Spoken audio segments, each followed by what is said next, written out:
ಈಗ ಧಾರ್ಮಿಕ ಪ್ರಪಂಚದ ಶ್ರದ್ಧೆಗೆ ಕೇಂದ್ರ ಬಿಂದುವಾದ ಶ್ರೀರಾಮಚಂದ್ರನ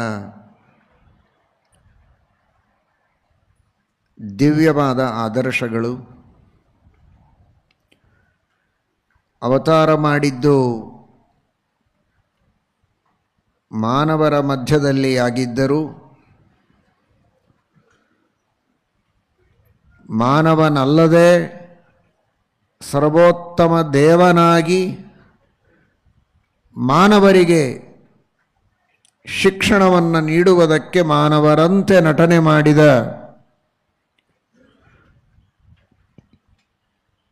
ಲೋಕವಿಲಕ್ಷಣವಾದ ವ್ಯಕ್ತಿತ್ವ ಭಗವಂತನದು.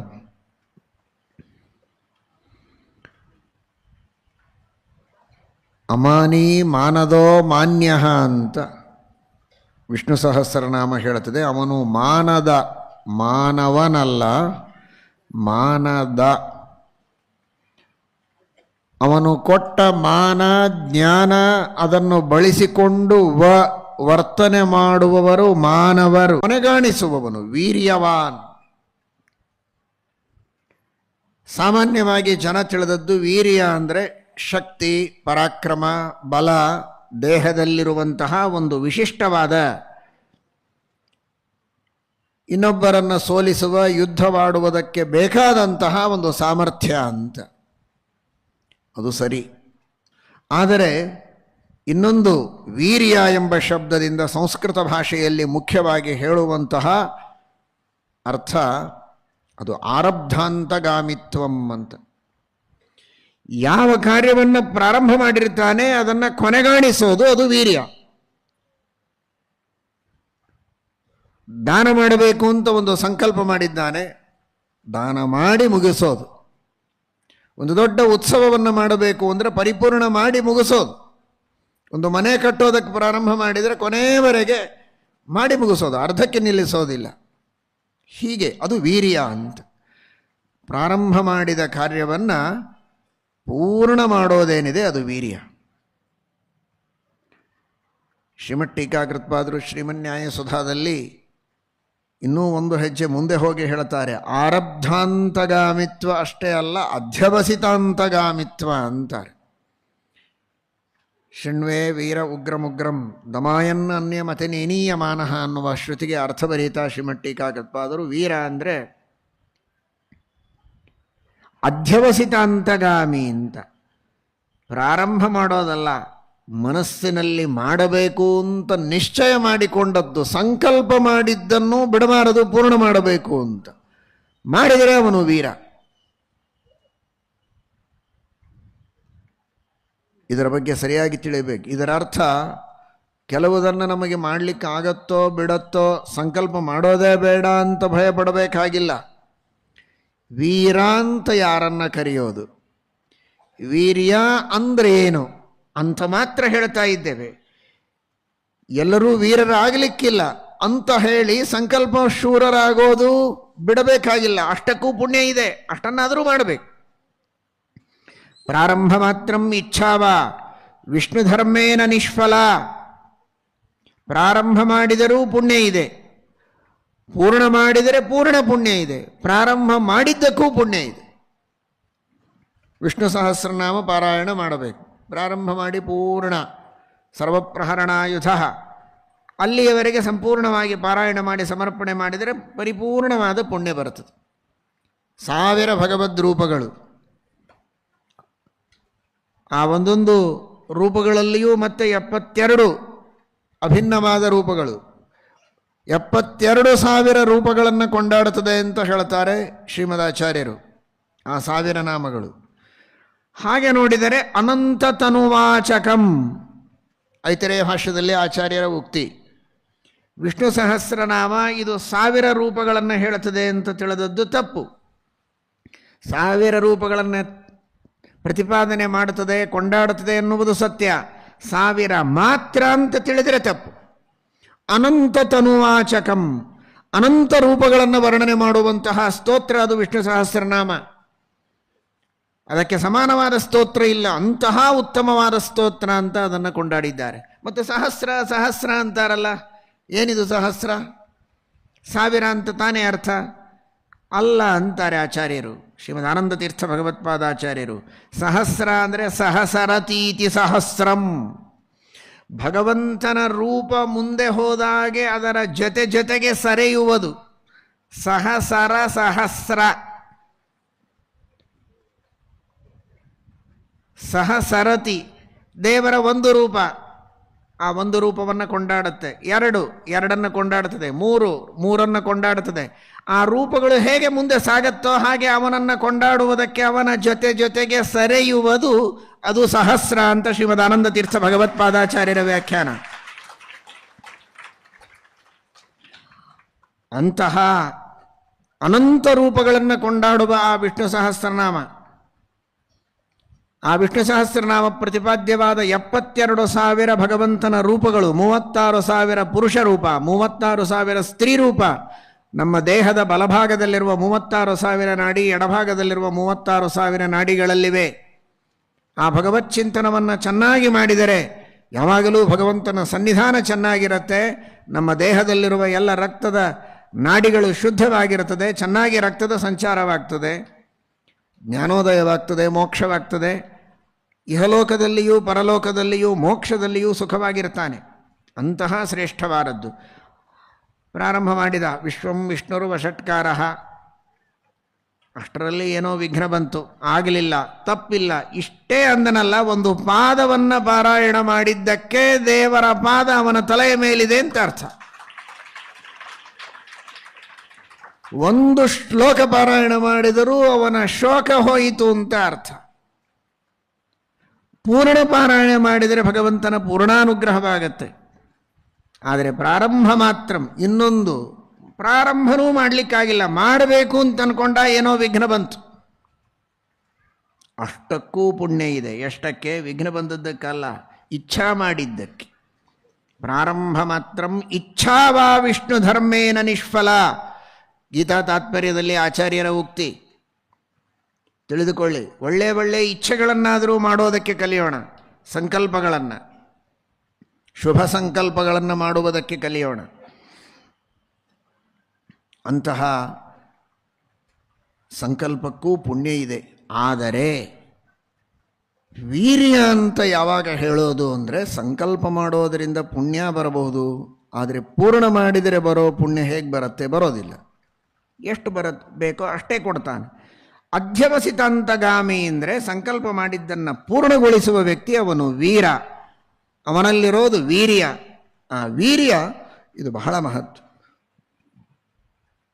ಭಗವಂತನಲ್ಲಿ ವೀರ್ಯ ಇದೆ ಅಂತ ನಾವು ಚಿಂತನೆ ಮಾಡಿದರೆ, ನಾವು ಶುಭಕರ್ಮಗಳನ್ನು ಪ್ರಾರಂಭ ಮಾಡಿದಾಗ ಆ ವೀರ್ಯವನ್ನು ಪರಮಾತ್ಮ ಕೊಡ್ತಾನೆ. ದೇವರಲ್ಲಿ ನಾವು ಪ್ರಾರ್ಥನೆ ಮಾಡುವಾಗ 2 ಪ್ರಾರ್ಥನೆ ಮಾಡಬೇಕು. ಶುಭ ಕರ್ಮಗಳೇನಾದರೂ ನಮ್ಮಿಂದ ಪ್ರಾರಂಭ ಆಗಿದ್ದರೆ, ನಮ್ಮ ಮನಸ್ಸಿನಲ್ಲಿ ಬಂದಿದ್ದರೆ, ಸಂಕಲ್ಪ ಆಗಿದ್ದರೆ ಪರಮಾನುಗ್ರಹ ಮಾಡಿ ಅದನ್ನು ಪೂರ್ಣಗೊಳಿಸುವ ಶಕ್ತಿ ಸಾಮರ್ಥ್ಯಗಳನ್ನು ದಯಪಾಲಿಸು. ಏನಾದರೂ ಪ್ರಾರಬ್ಧ ಕರ್ಮವಶಾತ್, ಜನ್ಮಾಂತರದ ಕರ್ಮ, ನಮ್ಮ ಹಣೆ ಬರಹ, ದುಷ್ಟ ಸಂಕಲ್ಪಗಳು ಮನಸ್ಸಿನಲ್ಲಿ ಬಂದಿದ್ದರೆ, ದುರ್ವಿಚಾರಗಳು ಬಂದಿದ್ದರೆ, ದುಷ್ಟ ಸಂಕಲ್ಪಗಳು ಬಂದಿದ್ದರೆ, ಅಥವಾ ದುಷ್ಟ ಕಾರ್ಯವನ್ನು ಪ್ರಾರಂಭ ಮಾಡಿದರೆ, ನಿಷಿದ್ಧ ಕರ್ಮಗಳನ್ನೇನಾದರೂ ಪ್ರಾರಂಭ ಮಾಡಿದರೆ, ಪರಮಾನುಗ್ರಹ ಮಾಡಿ ಎಷ್ಟು ಸಾಧ್ಯವೋ ಅಷ್ಟು ವಿಘ್ನಗಳನ್ನು ಕೊಟ್ಟು ಆ ಕಾರ್ಯ ನಮ್ಮಿಂದ ಆಗದೇ ಇರೋ ಹಾಗೆ ಅನುಗ್ರಹ ಮಾಡುವಂತೂ ಪರಮಾತ್ಮನಿಗೆ ಪ್ರಾರ್ಥನೆಯನ್ನು ಮಾಡಬೇಕು. ಸಂಕಲ್ಪವೂ ಬೇಡ, ಪ್ರಾರಂಭವೂ ಬೇಡ. ದುರ್ದೈವವಶಾತ್ ಪ್ರಾರಂಭ ಆಗಿದ್ದರೂ, ಸಂಕಲ್ಪ ಮಾಡಿದ್ರೂ ಅದಕ್ಕೆ ವಿಘ್ನ ಮಾಡುವಂತೆ ಪರಮಾತ್ಮನಿಗೆ ಪ್ರಾರ್ಥನೆ ಮಾಡಬೇಕು. ಗಣಪತಿ ವಿಘ್ನ ರಾಜ ಅಂತ. ರಾಜ ಅಂದರೆ ವಿಘ್ನಗಳನ್ನು ಕೊಡೋದಕ್ಕೂ ಸಮರ್ಥ, ವಿಘ್ನಗಳನ್ನು ಪರಿಹಾರ ಮಾಡೋದಕ್ಕೂ ಸಮರ್ಥ. ದುಷ್ಕರ್ಮಗಳಿಗೆ ವಿಘ್ನಗಳನ್ನು ಕೊಡಬೇಕು, ಸತ್ಕರ್ಮಗಳಿಗೆ ವಿಘ್ನಗಳನ್ನು ಪರಿಹಾರ ಮಾಡಬೇಕು. ಆ ಗಣಪತಿಯಲ್ಲಿ ಅಂತರ್ಯಾಮಿಯಾದ ವಿಶ್ವಂಭರ ಆ ಅನುಗ್ರಹವನ್ನು ನಮಗೆ ಮಾಡಬೇಕು ಅನ್ನುವ ಪ್ರಾರ್ಥನೆಯನ್ನು ಪರಮಾತ್ಮನಲ್ಲಿ ನಾವು ಸಲ್ಲಿಸಬೇಕು ಅನ್ನುವ ಹಿನ್ನೆಲೆಯಲ್ಲಿ ಭಗವಂತನನ್ನು ವೀರ್ಯವಾನ್ ಎಂಬುದಾಗಿ ನಾವು ಚಿಂತನೆ ಮಾಡಬೇಕು. ಅದು ರಾಮನ ಆದರ್ಶ. ಇವತ್ತೇನೋ ಉತ್ಸಾಹ ಬಂತು ಅಂತ ದಾನ ಮಾಡಿದ, ಇಂಥದನ್ನು ದಾನ ಮಾಡ್ತಾನೆ ಅಂತ ಸುದ್ದಿ ಕೇಳಿ ರಾಮನ ಹತ್ರ ಇನ್ಯಾರಾದರೂ ಮಾರನೇ ದಿವಸ ಬಂದರೆ ಇಲ್ಲ ಆ ಒಂದು ಸಂಕಲ್ಪ ಆ ಪ್ರಾಜೆಕ್ಟು ಕ್ಯಾನ್ಸಲ್ ಆಗಿದೆ ಅಂತ ಮಾರನೇ ದಿವಸ ಹೇಳಿದ, ಅದೆಲ್ಲ ಆಗೋದಿಲ್ಲ. ವೀರ್ಯವಾನ್ ಇದು ರಾಮಾವತಾರಕ್ಕೆ ಮಾತ್ರ ಸಂಬಂಧಪಟ್ಟದ್ದಲ್ಲ, ಇದು ಭಗವಂತನ ಸಹಜ ಸಿದ್ಧವಾದ ಅನಾದಿನಿತ್ಯವಾದ ಗುಣ. ಇದು ಸರ್ವ ಅವತಾರಗಳಲ್ಲಿಯೂ ಮೂಲ ರೂಪದಲ್ಲಿಯೂ ಇರುವಂತಹ ಗುಣ. ಏನದು ವೀರ್ಯ ಅಂದರೆ? ಜಗತ್ತಿನ ಸೃಷ್ಟಿಯನ್ನು ಪ್ರಾರಂಭ ಮಾಡಿದ ಪರಮಾತ್ಮ ಬ್ರಹ್ಮದೇವರ ಮಾನದಿಂದ 100 ವರ್ಷ, ಒಂದು ದಿವಸ ಅಂದರೆ ಎಷ್ಟು ದೊಡ್ಡದು ಬ್ರಹ್ಮದೇವರದು, 71 ಮಹಾಯುಗಗಳು, 4 ಯುಗಗಳ ಕಳೆದರೆ ಮಹಾಯುಗ, 71 ಮಹಾಯುಗ ಕಳೆದರೆ 1 ಮನ್ವಂತರ, 14 ಮನ್ವಂತರಗಳ ಕಳೆದರೆ 1 ಬ್ರಹ್ಮದೇವರ ದಿನ. ಈ ಲೆಕ್ಕದಲ್ಲಿ ರಾತ್ರಿ. ಅದೇ ರೀತಿ ಬ್ರಹ್ಮದೇವರ 100 ವರ್ಷ. ಆ ಪರಮಾತ್ಮನ ಸಂಪೂರ್ಣವಾದಂತಹ ಜಗತ್ತಿನ ಸೃಷ್ಟಿ ಸ್ಥಿತಿ ಮಾಡಿ ಲಯ ಮತ್ತೆ ಲಯಕ್ಕೆ 100 ವರ್ಷ. ಈ ರೀತಿ ಮಾಡುವಾಗ ಪ್ರಾರಂಭದ ದಿನದಲ್ಲಿ ಇರುವ ಉತ್ಸಾಹ ಕೊನೆಯ ದಿನದವರೆಗೆ, ಆಮೇಲೆ 100 ವರ್ಷ ವಿಶ್ರಾಂತಿ, ಶ್ರಮ ಪರಿಹಾರ ಅಂತ ತಿಳ್ಕೋಬೇಡಿ. ಪ್ರಳಯ ಕಾಲದಲ್ಲಿ ಉಳಿದವರಿಗೆಲ್ಲ ವಿಶ್ರಾಂತಿ ಇದೆ, ನಿದ್ರೆ ಇದೆ, ದೇವರಿಗೆಲ್ಲಿದೆ? ಪ್ರಳಯ ಮಾಡಬೇಕಲ್ಲ, ಆಗಲೂ ನಿರಂತರವಾದ ಕಾರ್ಯ. ಮತ್ತೆ ಸೃಷ್ಟಿ. ಬಹುಚಿತ್ರ ಜಗತ್ ಬಹುಧಾ ಕರಣಾತ್ ಪರಶಕ್ತಿ ಅನಂತ ಗುಣ ಪರಮಃ. ಅದು ಭಗವಂತನ ವೀರ್ಯ. ಅವನು ಪ್ರಾರಂಭ ಮಾಡಿದ್ದು ಅಂದರೆ ಅನಾದಿ ಕಾಲದಿಂದ ನಡೆದದ್ದು, ಅದನ್ನು ಕೊನೆಗಾಣಿಸ್ತಾನೆ ಅಂದರೆ ಅನಂತ ಕಾಲದವರೆಗೆ ನಡೆಸ್ತಾನೆ. ಇಂತಹ ವೀರ್ಯ ಊಹಾತೀತವಾದದ್ದು. ಒಂದು ಕಾರ್ಯವನ್ನು 1 ದಿವಸ, 2 ದಿವಸ, 1 ವರ್ಷ, 2 ವರ್ಷ, 100 ವರ್ಷ ಆಯುಷ್ಯ ಇರೋವರೆಗೆ ಮಾಡಬಹುದು. ಅನಾದಿ ಕಾಲದಿಂದ ಅನಂತ ಕಾಲದವರೆಗೆ ಅವ್ಯಾಹತವಾಗಿ ಜಗತ್ತಿನ ಸೃಷ್ಟಿ ಸ್ಥಿತಿ ಲಯಾದಿ ವ್ಯಾಪಾರಗಳನ್ನು ಒಂದಿಲ್ಲ ಒಂದು ರೀತಿಯಲ್ಲಿ ನಿರಂತರವಾಗಿ ಮಾಡುವ ಶಕ್ತಿ, ಸಾಮರ್ಥ್ಯ, ವೀರ್ಯ, ಔದಾರ್ಯ ಭಗವಂತನಲ್ಲಿ ಏಕಪ್ರಕಾರವಾಗಿದೆ ಎಂಬ ಚಿಂತನೆ ಮಾಡಿದರೆ ಅಲ್ಪ ಸ್ವಲ್ಪ, ಏನು ದೊಡ್ಡ ಜಗತ್ತಿನ ಸೃಷ್ಟಿನೇ ಮಾಡಲಿಕ್ಕೆ ಶುರು ಮಾಡಬೇಡ್ರಿ ನೀವು. ಒಂದು ದೊಡ್ಡದಾಗಿ ಮಾಡೋ ಸಂಧ್ಯಾವಂದನವನ್ನು ಪ್ರಾರಂಭ ಮಾಡಿದ್ದನ್ನು ಕೊನೆಯವರೆಗೆ ಶ್ರದ್ಧೆಯಿಂದ ಮಾಡೋ ಶಕ್ತಿ ಬಂದರೆ ಸಾಕು. ದೇವರ ಪೂಜೆಯನ್ನು ಚೆನ್ನಾಗಿ ಮಾಡಿದರೆ ಸಾಕು. ಒಂದು ಪ್ರವಚನವನ್ನು ಕೇಳ್ತಾ ಇದ್ದರೆ ಕೊನೆಯವರೆಗೆ ಗಮನ ಕೊಟ್ಟು ಕೇಳಿದರೆ ಸಾಕು. ಯಾವುದೋ ಒಂದು ಪುಣ್ಯದ ಕಾರ್ಯವನ್ನು ಪ್ರಾರಂಭ ಮಾಡಿದ್ದನ್ನು ಕೊನೆಗಾಣಿಸಿ, ಅಷ್ಟು ವೀರ್ಯವನ್ನು ದೇವರು ನಮಗೆ ದಯಪಾಲಿಸಿದರೆ ನಮ್ಮ ಜನ್ಮ ಸಾರ್ಥಕವಾಗುತ್ತೆ ಎನ್ನುವ ದೃಷ್ಟಿಯಲ್ಲಿ ಭಗವಂತನನ್ನು ವೀರ್ಯವಾನ್ ಅಂತ ಚಿಂತನೆ ಮಾಡಬೇಕು. ಆ ಆದರ್ಶವನ್ನು ಅವನ ಅನುಗ್ರಹದಿಂದ ಪ್ರಾರ್ಥಿಸಿ ಅಳವಡಿಸಿಕೊಳ್ಳುವ ಪ್ರಯತ್ನ ಮಾಡಬೇಕು. ಸಹಿ ರೂಪೋಪಪನ್ನಶ್ಚ ವೀರ್ಯವಾನ್ ಅನಸೂಯಕಃ. ಈ ರೂಪೋಪಪನ್ನಶ್ಚ ಅಂತನ್ನೋದು ನಿನ್ನೆ ಒಂದು ದೃಷ್ಟಿಯಲ್ಲಿ ನೀವು ತಿಳಿದಿದ್ದೀರಿ. ರೂಪ ಇದನ್ನೆಲ್ಲ ಗುಣಗಳಿಗೆ ಒಂದು ಚಿಹ್ನವಾಗಿ ನಿಲ್ಲತ್ತೆ ಎನ್ನುವ ದೃಷ್ಟಿಯಲ್ಲಿ ಇತಿಹಾಸ ಪುರಾಣಗಳಲ್ಲಿ ರೂಪದ ಬಗ್ಗೆ ವರ್ಣನೆಯನ್ನು ಮಾಡುತ್ತಾರೆ ಅಂತ, ಅದೊಂದು ದೃಷ್ಟಿಕೋನ. ಇನ್ನೊಂದು ಮಹಾಭಾರತದ ಅನುಶಾಸನ ಪರ್ವದಲ್ಲಿ ರುದ್ರದೇವರು ತಿಳಿಸುವಂತೆ, ಯಾವ ವ್ಯಕ್ತಿ ಚೆನ್ನಾಗಿ ವಸ್ತ್ರದಾನಾದಿಗಳನ್ನು ಮಾಡ್ತಾನೆ, ಇನ್ನೊಬ್ಬರ ಶರೀರಕ್ಕೆ ಯಾವುದೇ ರೀತಿಯ ಹಿಂಸೆಯನ್ನು ಕೊಡೋದಿಲ್ಲ, ಅವರ ಶರೀರದಲ್ಲಿ ವಿಕಾರ ಆಗುವ ಯಾವ ಕೆಲಸವನ್ನು ಮಾಡುವುದಿಲ್ಲ, ಮಾನವರು ಅಥವಾ ಪ್ರಾಣಿಗಳು, ಅಂಥವನ ರೂಪ ಜನ್ಮಾಂತರದಲ್ಲಿ ಚೆನ್ನಾಗಿರುತ್ತೆ ಅಂತ. ದೇವರಿಗೆ ಇದು ಸಂಬಂಧ ಇಲ್ಲ, ಅವನಿಗೆ ಪುಣ್ಯಪಾಪಗಳಿಲ್ಲ. ಆದರೆ ಇದನ್ನು ಆದರ್ಶ ಅಂತ ನಾವು ತಿಳಿಯುವಾಗ, ಏನು ಆದರ್ಶ? ಸಹಿ ರೂಪೋಪಪನ್ನಶ್ಚ. ಅವನಿಗೆ ಸೌಂದರ್ಯ ಇದೆ ಅಂದರೆ ನಾನೇನು ಆದರ್ಶ ಇಟ್ಟುಕೊಳ್ಳೋದು? ನನ್ನ ಕೈಯಲ್ಲಿದೆಯಾ? ತಂದೆ ತಾಯಿಗಳ ಕೈಯಲ್ಲಿಯೇ ಇಲ್ಲ. ತಂದೆ ತಾಯಿಗಳು ಶರೀರಕ್ಕೆ ಕಾರಣರಾಗಬಹುದು. ಇಂಥ ಮಗುವನ್ನೇ ನಾನು ಸೃಷ್ಟಿ ಮಾಡುತ್ತೇನೆ, ಕೆಂಪಾಗಿರಬೇಕು, ಸುಲಕ್ಷಣವಾಗಿರಬೇಕು ಅಂತ ಅಪೇಕ್ಷೆ ಪಡಬಹುದು. ಆದರೆ ಹಾಗೇ ಮಗು ಹುಟ್ಟಬೇಕು ಅಂತಲ್ಲ. ಬೇಕಾದಷ್ಟು ಕೇಸರಿ ಹಾಲು ಕುಡಿದ್ರೆ ಮಗು ಕೆಂಪಾಗಿ ಹುಟ್ಟುತ್ತದೆ ಅಂತ, ಹುಟ್ಟೋದು ಕರಿನೇ ಹುಟ್ಟುತ್ತದೆ. ಮತ್ತೆ ಈಗಿನ ಕಾಲದ ಕೇಸರಿನೇ ಕರಿ ಇರ್ತವೆ ಅಂತ ಕೇಸರಿನ ಬೈಬೋದು, ಆದರೆ ಮಗು ನಿಮಗೆ ಬೇಕಾದಾಗಂತೂ ಹುಟ್ಟಲಿಲ್ಲಲ್ಲ. ಹಾಗಾದರೆ ಅದು ಭಗವಂತನ ಕೈಯಲ್ಲಿದೆ. ಅದನ್ನು ಆದರ್ಶ ಅಂತ ಇಟ್ಟುಕೊಂಡು ನಾವು ಅಳವಡಿಸಿಕೊಳ್ಳೋದು ಹೇಗೆ? ಹಾಗಾದರೆ ದೇವರಲ್ಲಿ ಅದನ್ನು ಗುಣ ಅಂತ ಚಿಂತನೆ ಮಾಡಬೇಕು. ಆದರ್ಶ ಅಂತ ತಿಳಿದುಕೊಳ್ಳುವಾಗ ಯಾವ ದೃಷ್ಟಿಕೋನದಲ್ಲಿ ನಾವು ಅದನ್ನು ಅರ್ಥ ಮಾಡಿಕೊಳ್ಳಬೇಕು ಅಂದರೆ, ಆ ರೂಪೋಪನ್ನತೆ ಜನ್ಮಾಂತರದಲ್ಲಿ ಬರಬೇಕಾದರೆ ಈಗ ಏನು ಸತ್ಕರ್ಮ ಮಾಡಬೇಕು ಅದನ್ನು ಆದರ್ಶವಾಗಿಟ್ಟುಕೊಳ್ಳಬೇಕು. ಉತ್ತಮವಾದ ರೂಪ ಸಂಪನ್ನ ಆಗಬೇಕಾದರೆ ಇನ್ನೊಬ್ಬರ ರೂಪಕ್ಕೆ ಹಿಂಸೆ ಮಾಡಬಾರದು. ಅನೇಕ ಪ್ರಾಣಿಗಳ ಹಿಂಸೆಯನ್ನು ಕೆಲವರು ಮಾಡ್ತಾರಲ್ಲ, ಆ ಪ್ರಾಣಿಗಳ ಹಿಂಸೆಯನ್ನು ಮಾಡಿದರೆ ಯಾವ ಯಾವ ಅಂಗದಲ್ಲಿ ವೈಕಲ್ಯ ಬರುವಂತೆ, ವಿಕೃತತೆ ಬರುವಂತೆ ಮಾಡಿರ್ತಾನೆ, ಆ ಅಂಗಗಳಲ್ಲಿ ಇವನಿಗೆ ವಿಕಾರ ಆಗತ್ತೆ, ಆ ಅಂಗಗಳು ವಿಕೃತವಾಗಿರ್ತವೆ, ಸೌಂದರ್ಯ ಇರೋದಿಲ್ಲ ಅಂತ ಮಹಾಭಾರತ ಹೇಳುತ್ತೆ. ಹಿಂಸಾಚಾರ ನಮ್ಮಲ್ಲಿರಬಾರದು. ಅನೇಕ ದಾನ ಧರ್ಮಗಳನ್ನು ಮಾಡಬೇಕು. ಇನ್ನೊಬ್ಬರು ಚೆನ್ನಾಗಿ ಕಾಣಿಸುವುದಕ್ಕೆ ವಸ್ತ್ರ ಒಂದು ಕಾರಣ ಅಲ್ವೋ? ವಿದ್ಯೆಯ ವಪುಷ ವಾಚ ವಸ್ತ್ರೇಣ ವಿನಯೇನ ಚ ವಕಾರೈ ಪಂಚಭಿರ್ಹೀನಃ ನರೋಯಾತಿ ನಗೌರವಂ. ಹಾಗಾದರೆ ವಸ್ತ್ರವು ಒಂದು ಸೌಂದರ್ಯಕ್ಕೆ ಕಾರಣ, ಒಂದು ಸೌಂದರ್ಯದ ಅಭಿವ್ಯಕ್ತಿಗೆ ಕಾರಣ ಅಂದ ಮೇಲೆ ವಸ್ತ್ರದಾನಾದಿಗಳನ್ನು ಯಥಾಯೋಗ್ಯವಾಗಿ ಮಾಡಿದರೆ, ದಾನ ಧರ್ಮಗಳನ್ನು ಮಾಡೋದು, ಹಿಂಸಾಚಾರದಿಂದ ದೂರ ಇರೋದು, ಇನ್ನೊಬ್ಬರ ದೇಹದ ಪುಷ್ಟಿಗೆ ಸಹಾಯ ಮಾಡೋದು, ಅಂತಹ ಸತ್ಕರ್ಮಗಳನ್ನು ಮಾಡೋದು ನಮಗೆ ಆದರ್ಶವಾಗುತ್ತೆ. ಈ ಜನ್ಮದಲ್ಲಿ ರೂಪವನ್ನು ಪರಿವರ್ತನೆ ಮಾಡಿಕೊಳ್ಳುವುದಕ್ಕೆ ಸಾಧ್ಯವಿಲ್ಲದಿದ್ದರೂ ಕೂಡ ಜನ್ಮಾಂತರದಲ್ಲಿ ಆದರೂ ಸ್ವರೂಪನಾಗಿ ಹುಟ್ಟುವುದಕ್ಕೆ ಸಾಧ್ಯವಿದೆ. ಅದಕ್ಕೆ ಬೇಕಾದ ಸದ್ಗುಣಗಳನ್ನು ತಾನು ಆದರ್ಶವಾಗಿಟ್ಟುಕೊಳ್ಳಬೇಕು ಅನ್ನುವುದು ರಾಮಾಯಣದ ಹಾರ್ದ ಎಂಬುದಾಗಿ ನಾವು ಅರ್ಥ ಮಾಡಿಕೊಳ್ಳಬಹುದು. ಸಹಿ ರೂಪೋಪನ್ನಶ್ಚ ವೀರ್ಯವಾನ್ ಅನಸೂಯಕಃ. ಅಸೂಯೆಯನ್ನು ಮಾಡಬಾರದು. ಅಸೂಯೆಯನ್ನು ಮಾಡಬಾರದು ಅಂದರೆ ಏನು ಅರ್ಥ?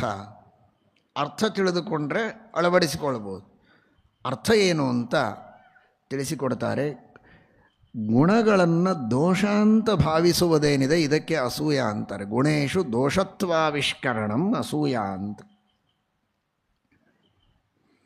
ಒಬ್ಬ ಪ್ರಾಮಾಣಿಕವಾಗಿ ಏನೋ ಧ್ಯಾನ ಮಾಡ್ತಾ ಕುಳಿತಿದ್ದಾನೆ. ಇವನೇನು ತಲೆ ಧ್ಯಾನ ಮಾಡ್ತಾನ್ರಿ, ನಿದ್ದೆ ಮಾಡ್ತಾನೆ, ಧ್ಯಾನ ಏನು ಮಾಡ್ತಾನೆ?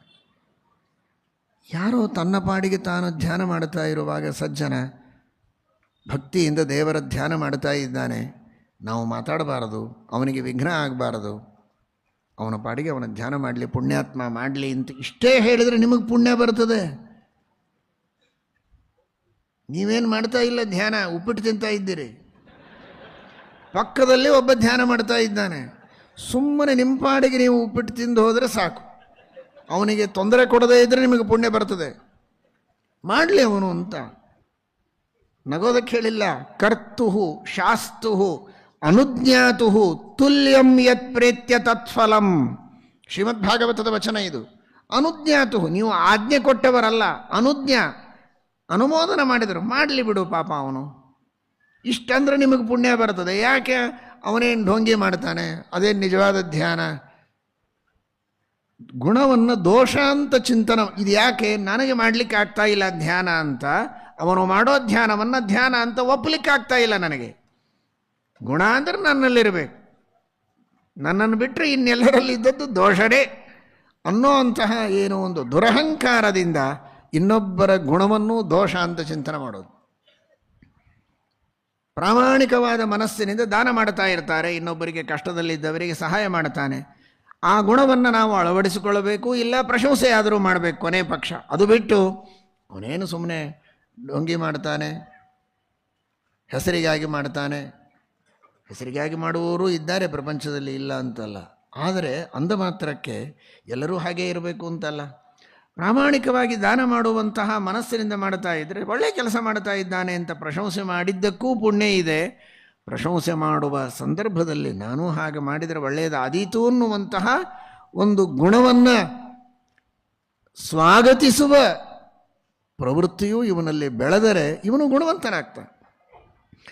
ಅವನಲ್ಲಿರೋ ಗುಣವೇ ಅಲ್ಲ, ಅದನ್ನು ದೋಷ ಅಂತ ತಿಳಿದರೆ ಅವನಲ್ಲಿ ಇದ್ದರೆ ತಾನೇ ನಾನು ಅವನ ಹಾಗಾಗಬೇಕು ಅಂತ ಅಪೇಕ್ಷೆ ಪಡ್ಬೋದು. ನಮ್ಮ ಪಕ್ಕದ ಮನೆಯವನು ಗುಣವಂತ, ನಾನಲ್ಲ ಅಂತ ಜನ ಅಂತಾರೆ, ನಾನು ಹಾಗೆ ಮಾಡಬೇಕು ಅಂತ ಅನಿಸುತ್ತೆ. ಅವನದೇ ಗುಣ ಅಲ್ಲ ಅಂತ ಮಾಡಿಟ್ರೆ ನಾನು ಅದನ್ನು ಅನುಸರಣೆನೂ ಮಾಡಬೇಕಾಗಿಲ್ಲ ಅಂತ ಅರ್ಥ ಅಲ್ಲ ಇನ್ನೊಂದು ಭಾಷೆಯಲ್ಲಿ.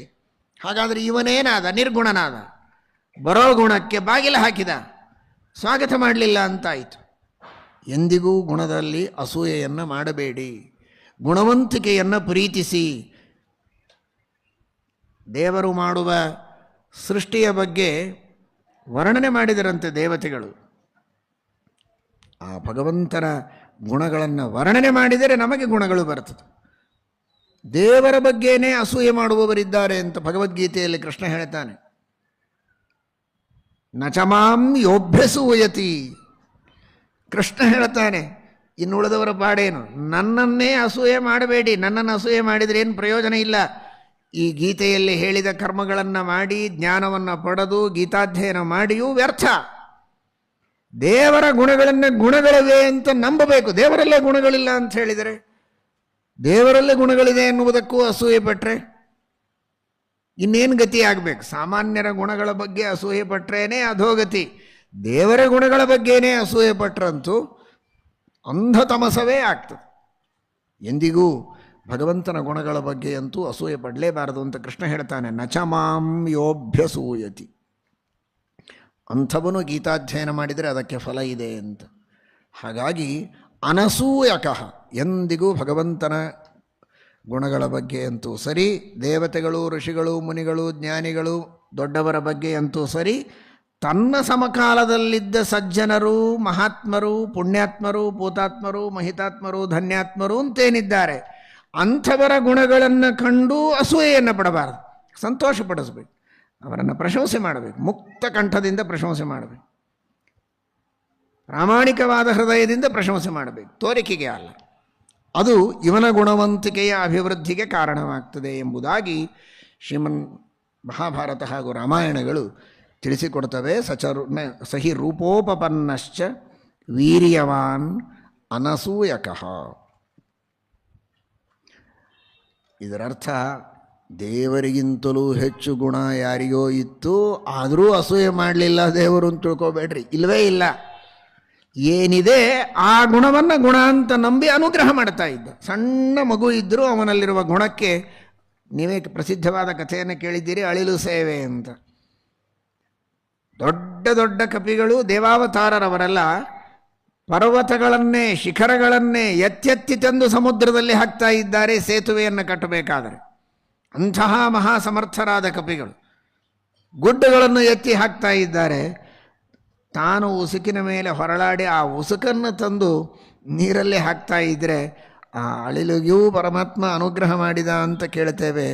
ಅಂತಹ ಗುಣವನ್ನು, ಅಷ್ಟು ಸಣ್ಣ ಗುಣ, ಅದು ಗುಣ ಅಂತ ಅನ್ನಿಸ್ತದ? ಅದು ಗುಣ ಅಂತ ಅನ್ನಿಸ್ತದ? ಅನಿಸೋದೇ ಇಲ್ಲ. ಇಷ್ಟು ದೊಡ್ಡ ಕೆಲಸ ನಡೆದಾಗ ಒಂದಿಷ್ಟು ಉಸುಕು ಹಾಕಿದರೆ ಏನಾಗಬೇಕಾಗಿದೆ? ಆದರೆ ದೇವರು ಅದಕ್ಕೂ ಮಹತ್ವ ಕೊಟ್ಟ ಅಂತ. ಅಷ್ಟು ಸಣ್ಣ ಸೇವೆ ಮಾಡುವವರು ಯಾರಿದ್ದಾರೆ? ನಾವು ಹುಡುಕ್ಬೇಕು ಸ್ವಲ್ಪ ಅಂತ ಹೀಗೆ ಅನ್ನಿಸ್ತಾ ಇದೆಯಾ? ಯಾರನ್ನೂ ಹುಡುಕ್ಬೇಡ್ರಿ, ಕನ್ನಡಿ ಮುಂದೆ ನಿಂದ್ರಿ, ಸಿಗತ್ತೆ. ನಾವೇ ಇದ್ದೀವಲ್ಲ, ಬೇರೆ ಆಗಬೇಕು. ಏನು ಮಾಡ್ತೇವೆ ನಾವು? ಹೇಗೆ ಅರ್ಚಿಸಲಿ ಮೆಚ್ಚಿಸಲಿ ನಿನ್ನ? ಬ್ರಹ್ಮಾದಿ ದೇವತೆಗಳು ಸ್ತೋತ್ರ ಮಾಡುವಾಗ ನಮ್ಮ ಸ್ತೋತ್ರ ಏನು? ಬ್ರಹ್ಮಾದಿ ದೇವತೆಗಳು ಪಾಠ ಪ್ರವಚನಗಳನ್ನು ಮಾಡುವಾಗ ನಾವು ಮಾಡುವ ಪಾಠ ಪ್ರವಚನಗಳು ಯಾವ ಲೆಕ್ಕ?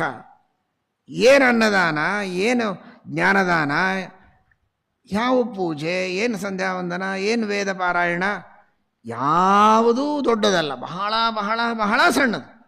ನಿರಂತರವಾಗಿ ವೇದಾಧ್ಯಯನದಲ್ಲಿ, ಪಾಠ ಪ್ರವಚನದಲ್ಲಿ ನಿರತರಾದ ಋಷಿಮುನಿಗಳಿದ್ದಾರೆ.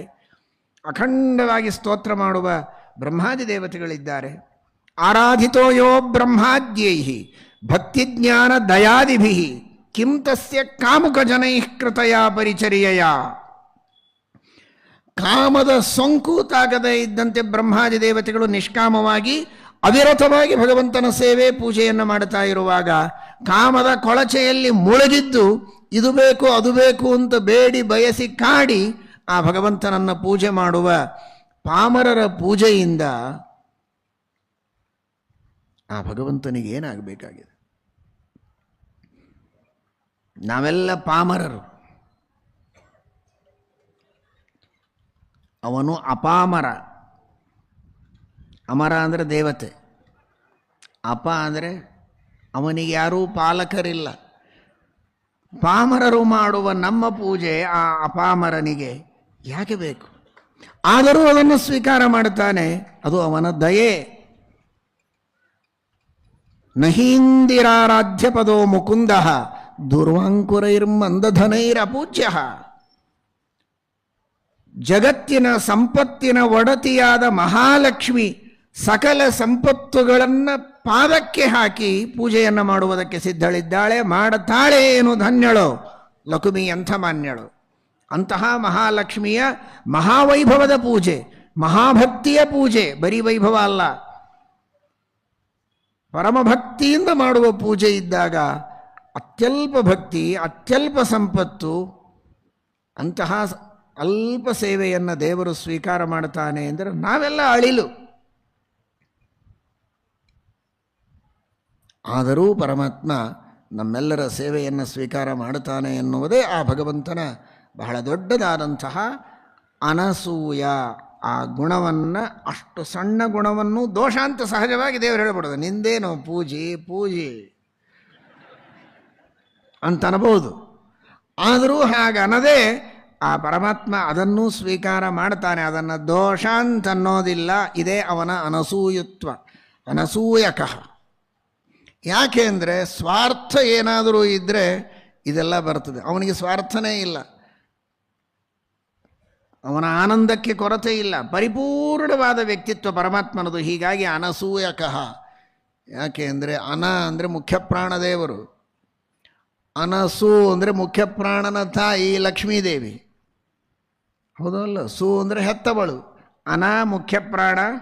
ಆ ಅನ ಮುಖ್ಯ ಪ್ರಾಣನನ್ನು ಸು ಹೆತ್ತವಳು ಅಂದರೆ ಮಹಾಲಕ್ಷ್ಮಿ. ಯ ಅಂದರೆ ಯಕಾರಸ್ತು ಪ್ರಜಾಪತಿ ಬ್ರಹ್ಮದೇವರು. ಆ ಲಕ್ಷ್ಮೀದೇವಿಗೂ ಬ್ರಹ್ಮದೇವರಿಗೂ ಕ ಆನಂದವನ್ನು ಕೊಡುವಂತಹ ಪರಮಪುರುಷ ಇವನು ಅನಸೂಯಕ. ಅಂತಹ ಪರಮಾತ್ಮನಿಗೆ ಯಾರ ಮೇಲೆ ಏನು ಸಿಟ್ಟಿದೆ?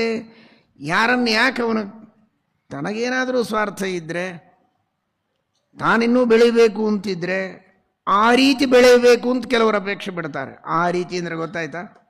ಯಾವ ರೀತಿ ಬೆಳೆಯೋದು? ಎರಡು ರೀತಿ ಇದೆ, ಗೊತ್ತಲ್ಲ ನಿಮಗೆ. ಒಂದು ಪಾಟಿ ಮೇಲೆ ಒಂದು ಗೆರೆ ಬರೆಯೋದು, ಇನ್ನೊಂದು ಗೆರೆ ದೊಡ್ಡದಾಗಬೇಕು ಅಂದರೆ ಅದಕ್ಕಿಂತ ಪಕ್ಕದಲ್ಲಿ ದೊಡ್ಡದು ಬರೆದ್ರೆ ಪರವಾಗಿಲ್ಲ, ಸಣ್ಣದೇ ಬರೆದು ಇದನ್ನು ಅಳಿಸೋರು ಕೆಲವರು ಇರ್ತಾರೆ. ಇನ್ನೊಂದನ್ನು ಅಳಿಸಿ ತಾವು ದೊಡ್ಡವರಾಗಬೇಕು ಅಂತ. ಅದ್ಯಾಕೆ? ಆ ಗೆರೆ ಇದ್ದಷ್ಟೇ ಇರಲಿ, ಪಕ್ಕದಲ್ಲಿ ನೀವು ದೊಡ್ಡ ಗೆರೆ ಬರೆದ್ರೆ ಆಯಿತಲ್ವೋ, ಅದು ಚಿಕ್ಕದಾಗತ್ತೆ. ಹಾಗೆ ಚಿಕ್ಕದು ಮಾಡಿದರೆ ತಪ್ಪಿಲ್ಲ. ಅದಲ್ಲ, ಬರೆದದ್ದನ್ನು ಅಳಿಸೋದು, ಇನ್ನೊಬ್ಬರಲ್ಲಿದ್ದದ್ದನ್ನು ಅಳಿಸಿ ನಾವು ದೊಡ್ಡವರಾಗೋದು ಬೇಡ. ಅವರ ಗುಣಗಳನ್ನು ಅಳಿಸಿದರೆ ನಮ್ಮನ್ನು ಅಳಿಸ್ಲಿಕ್ಕೆ ದೇವರಿಗೇನು ತಡ ಹಿಡಿಯೋದಿಲ್ಲ, ಚೆನ್ನಾಗಿ ಅಳಿಸ್ಲಿಕ್ಕೆ ಬರ್ತದೆ. ಎರಡು ರೀತಿಯಿಂದಲೂ ನಮ್ಮ ಗುಣಗಳನ್ನು ಅಳಿಸ್ಲಿಕ್ಕೆ ಒರೆಸಲಿಕ್ಕೆ ಬರ್ತದೆ, ಗಳಗಳ ಅಳಿಸ್ಲಿಕ್ಕೂ ಬರ್ತದೆ. ಅಳಿಸಿ ಪರರನ್ನು ಗಳಿಸಿ ತಂದರ್ಥವು ಉಳಿಯೋದು ಎಚ್ಚರಿಕೆ. ಆ ರೀತಿ ನಾವು ಭಗವಂತನ ಗುಣಗಳನ್ನು ಚೆನ್ನಾಗಿ ತಿಳಿದು, ದೇವರು ಬಹಳ ದೊಡ್ಡದಾದಂತಹ ಸ್ಥಾನದಲ್ಲಿದ್ದು ಅನಸೂಯಕನಾಗಿದ್ದಾನೆ. ನಾವು ತಕ್ಕ ಮಟ್ಟಿಗೆ ಅಕ್ಕಪಕ್ಕದಲ್ಲಿರುವ ಜನರಲ್ಲಿರುವ ಗುಣಗಳನ್ನು ಪ್ರೀತಿಸಿ ಸ್ವಾಗತಿಸುವ ಪ್ರಯತ್ನ ಮಾಡೋಣ ಎಂಬ ಆದರ್ಶವನ್ನು ಪಡೆದುಕೊಳ್ಳಬೇಕು ಎಂಬುದಾಗಿ ತಿಳಿಸ್ತಾರೆ. ಸಹಿ ರೂಪೋಪಪನ್ನಶ್ಚ ವೀರ್ಯವಾನ್ ಅನಸೂಯಕಃ ಭೂಮೌ ಅನುಪಮಸ್ಸೂನು ಗುಣೈರ್ದಶರಥೋಪಮಃ. ಇವನಿಗೆ ಸಮಾನರಾದಂತಹ ಮಕ್ಕಳು ಅಂತೆ ಪ್ರಪಂಚದೊಳಗಿಲ್ಲ. ಅನುಪಮಸ್ಸೂನು, ಮಗ ಅಂತ ರಾಮ ದಶರಥನಿಗೆ ಎಂತಹ ಮಗನೋ ಅಂತಹ ಮಗನೇ ಇವನು ಇವನಪ್ಪನಿಗೆ ಅಂತ ತೋರಿಸೋದಕ್ಕೆ ಇನ್ನೊಬ್ಬರಿಲ್ಲ. ಇದ್ದಾರೆ ಅಂದರೆ ಕೃಷ್ಣನನ್ನು ಹೇಳಬೇಕಷ್ಟೆ. ಕೃಷ್ಣ ವಸುದೇವನಿಗೆ ಹೇಗೆ ಮಗನೋ ಹಾಗೆ ಅಂತ ಹೇಳಬೇಕು. ದೇವರ ಅವತಾರವನ್ನೇ ಇನ್ನೊಂದನ್ನು ಉದಾಹರಣೆ ಕೊಡಬೇಕು, ಬಿಟ್ಟರೆ ಇನ್ಯಾವ ಉದಾಹರಣೆಯನ್ನು ಇನ್ನೊಬ್ಬ ವ್ಯಕ್ತಿಯನ್ನು ಕೊಡೋ ಹಾಗಿಲ್ಲ. ಹನುಮಂತನನ್ನೂ ಕೊಡೋ ಹಾಗಿಲ್ಲ. ಹನುಮಂತ ದೇವರನ್ನು ಕೊಡ್ಬೋದಲ್ಲ, ಭೀಮಸೇನ ಇಲ್ಲ, ಅವರು ಜೀವೋತ್ತಮರು ನಿಜ. ಆದರೆ ಭಗವಂತನ ಎದುರಿನಲ್ಲಿ ಅನಂತ ಭಾಗವನ್ನು ದೇವರ ಗುಣಗಳಲ್ಲಿ ಮಾಡಿ, ಅದರೊಳಗಿನ ಒಂದು ಭಾಗ ತೆಗೆದುಕೊಂಡು ಅದರೊಳಗೆ ಅನಂತ ಭಾಗ ಮಾಡಿ,